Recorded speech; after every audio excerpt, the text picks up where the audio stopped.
In 1980, I was 17 years old.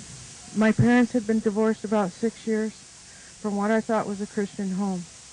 I met a guy 10 years older than me, and we started dating. I also had enlisted in the Army and was preparing to go when I found out that I was pregnant. My mother told me to go to the doctor's office and find out for sure. The doctor told me that I was pregnant and that I was very young and that there was an option, abortion. He explained to me that I needed to do this soon.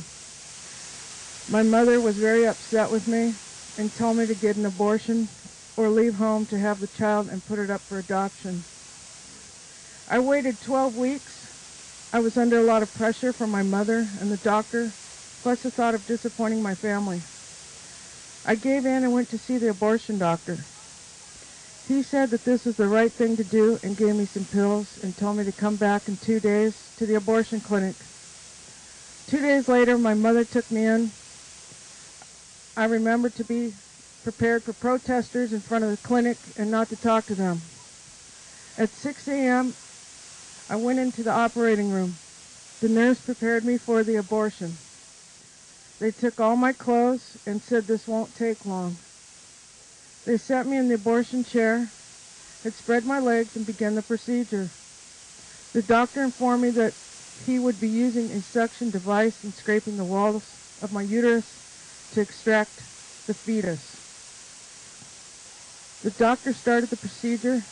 I watched my baby get sucked up in parts through a clear tube into a container for disposal. I realized that they had lied to me when they told me that it was not a baby, but I saw parts of my baby go through the tube. I started crying over what had just happened. My baby was gone. I had just helped to kill my own baby. I can't describe how horrible I felt. By 7 a.m. it was over.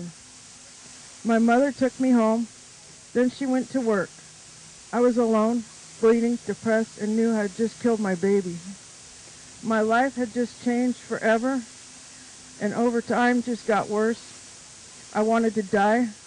Anger and regret took over my life. Guilt over what I had done drove me into a downward spiral that had taken over 30 years of my life from me, and I'm still suffering from those decisions. That's why I can be silent no more. Truly, without the love of God and the forgiveness of Jesus Christ, I would not be here today. My name is Christina, and I killed my unborn children. I regret those decisions to this day.